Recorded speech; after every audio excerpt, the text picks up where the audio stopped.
Hey, Cedric here. I want to do a video about EDC, alright? Maybe some of the things that don't get covered that often, alright?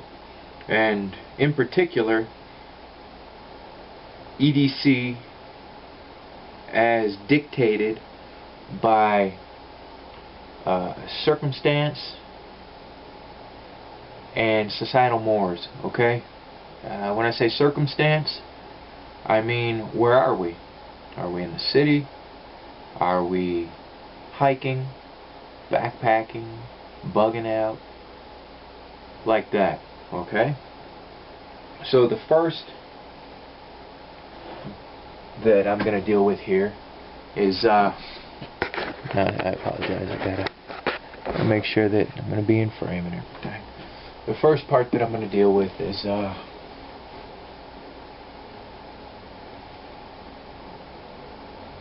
alright, EDC, practicality, tacticality, all that, alright? Running, man. All those things that people like to talk about, alright? Tactical, practical, blah, blah, blah. Look, tactical, you know what that means? Of or pertaining to tactics, alright? So, that's just a catchphrase, and you shouldn't really bear much thought when we think about these kind of things, okay? So I want to deal more with the practicality and circumstances. Alright? If I'm here in the city and I have to use a knife in, God forbid, some kind of bad situation, self-defense, then I'm going to want to be able to get that into play as quickly as possible, because time is of the essence. Every split second is a difference between surviving or spilling your life's blood on the pavement. Alright? So, am I going to want this, which takes about that long to get open, and that's after drawing it, flipping it around, and getting it open, okay? Or do I want easy, okay? This is my choice for here in the city, because those split seconds, they matter. Every split second matters. And this opens with, comes out and opens now, right now. And this can be done down here very easily with a strong grip, okay? Now, this is not nearly as sturdy as this, alright? The blade on your locking knives, all that's holding it is a little nub here, alright? It's a little nub of steel, and a locking mechanism that is maybe twice the thickness of my thumbnail, if that, half again the thickness, okay? So that locking mechanism is not nearly as sturdy, and if that gives, once that gives, this is worthless, alright? Now, under normal circumstances, I'm not hard using this, and when I say hard use, I mean I am not out in the wilderness having to pop through a knot to sharpen the sticks for spears or for a tiger pit. You know, not for tigers, I'd be using a tiger pit for humans or other large game. This is a tough knife, Spyderco Paramilitary, given to me by my good friend Jay Lane. But it has those limitations imposed upon it by design. Alright? But in the city, this is my EDC of choice. Now, this is where societal mores come into play. Alright? Because a folding knife is specifically for subterfuge. Okay? It is so that you can have a weapon twice as long as it is in your pocket. Alright? It goes out to twice as long nearly. In your pocket, out of sight. Because societal mores dictate that I don't carry this when I go to the grocery store. I don't carry this when I go to get my mail or go to fill up my fuel tank. Alright? This is the Rage and Ruin knife, designed by myself and JR's Bushcraft Survival and Knives, and built by him. This is the S-Twing hatchet number 1. Basically, I believe the finest hatchet ever made. Societal mores dictate that I do not carry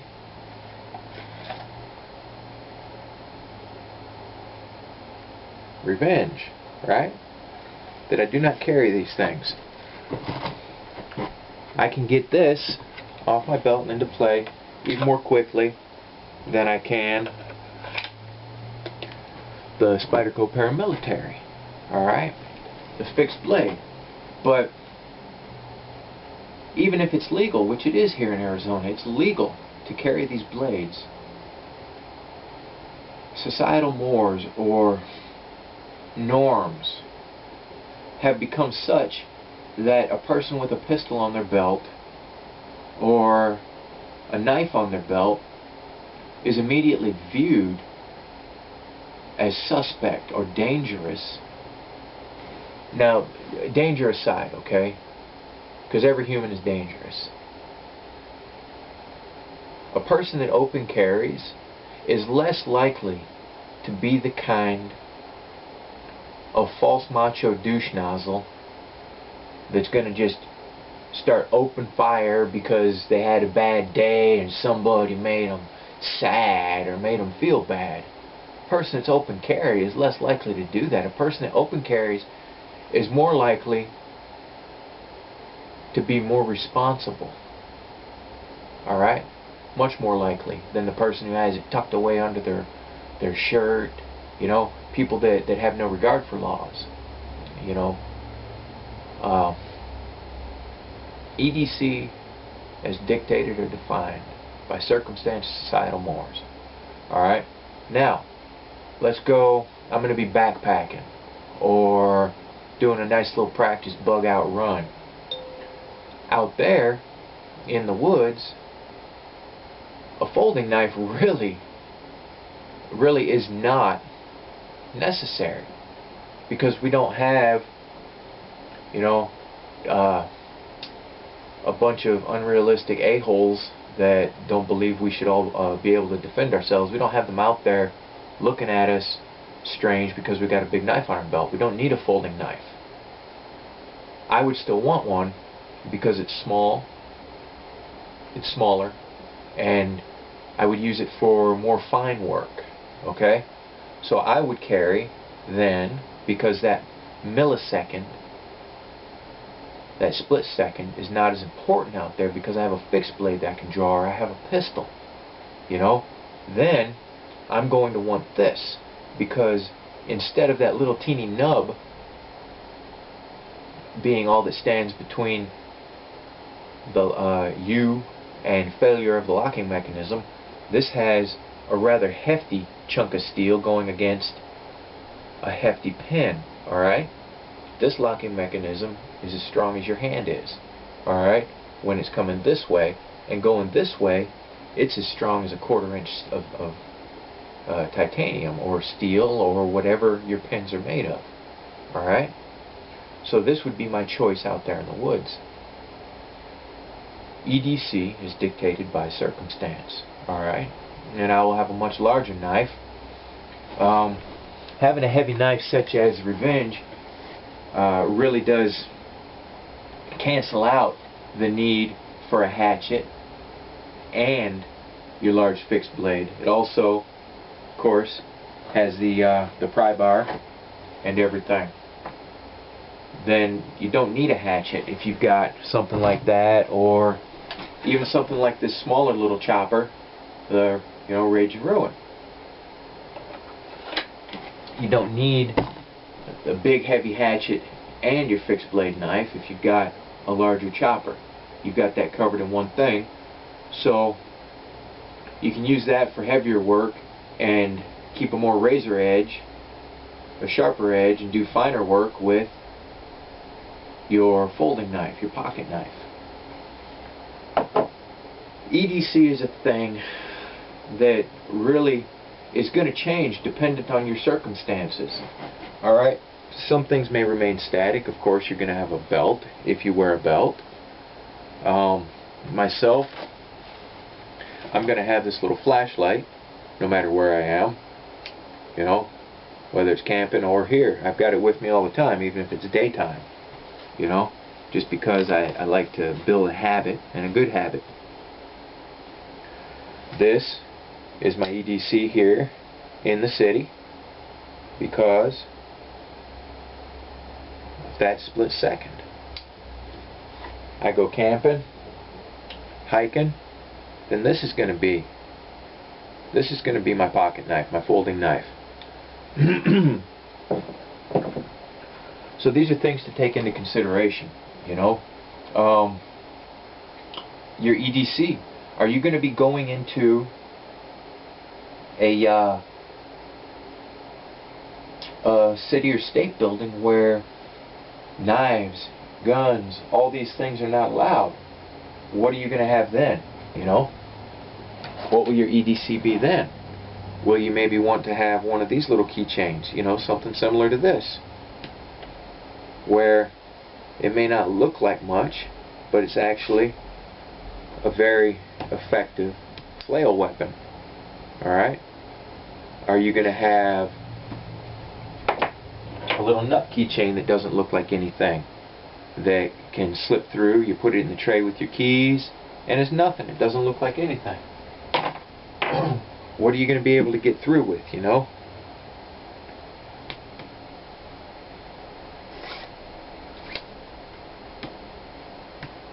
So, yeah, I'm taking the chance to show you some of my new stuff, of course. This one's really cool. It's a baton and a flail. Boom. When you pull this heavy-duty wheel lock up, boom, it locks that in place. So you've got a small little Kubotan baton. You can still have your keys on there and slam it in. What are you going to have, you know? What can you have? Now, I know for a fact, and this was really cool, that an author that I know took his Death's Head Paracara on the airplane. Keys attached, no problem. And this is one hell of an impact tool. EDC is defined by societal mores, okay? If it don't look dangerous, it ain't dangerous. But, you tell me.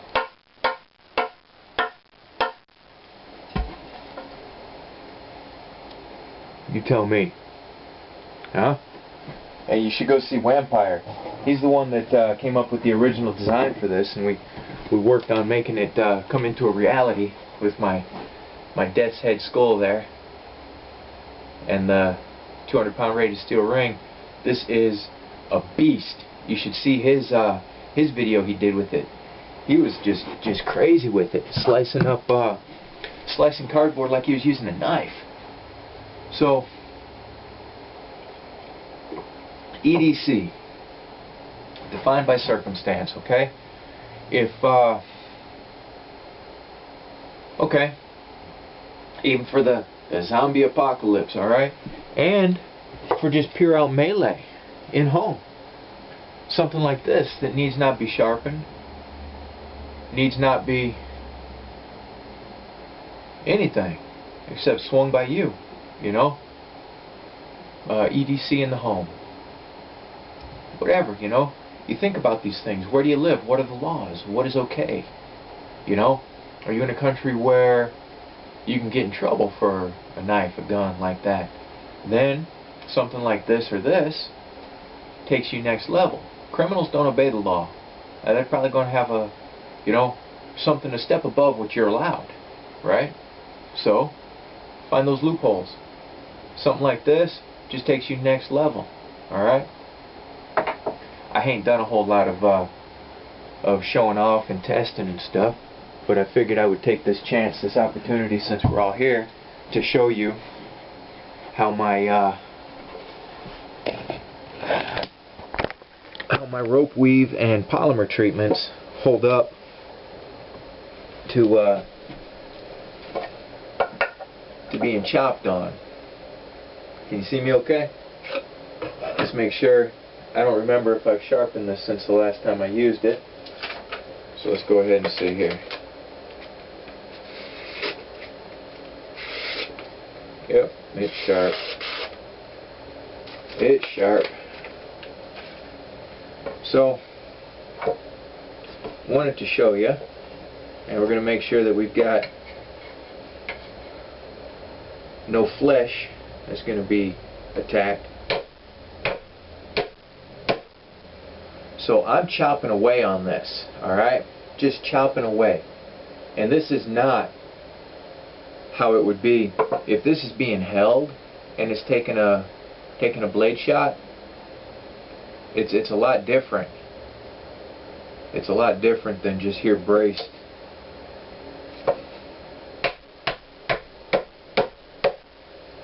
So there, I've hacked away at the same spot several times, alright? And here, just to give you an idea of what hacking with this Raging Ruin does,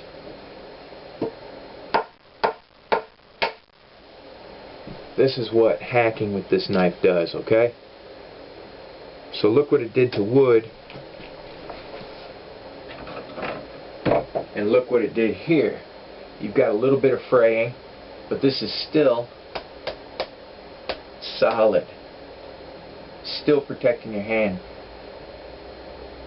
That's how I roll. That's how my gear rolls. So again, EDC, defined by circumstance, defined by societal mores, your laws, like that. What's okay, what isn't okay, and so forth and so on. It's not all one thing, it's not all another. We have to be adaptable, alright? We have to be able to adapt. And I think that the best thing we can do is make ourselves an EDC weapon. Because any place that you're allowed, you get to go, of course. It stands to reason. So, take the time to increase your fitness, build a stronger punch, engage in self-defense training of any sort, even if it's solo training. Okay, that still takes you a cut above the person who doesn't. Alright? Just take the time. It's worth it. So, I think that that's a fine way to close this video, with the idea that we ourselves are the finest EDC weapon available. Hone your mind, hone your body.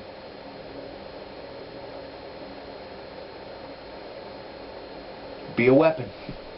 So, let's see here. What fun things will I hold? Be good to yourselves, okay?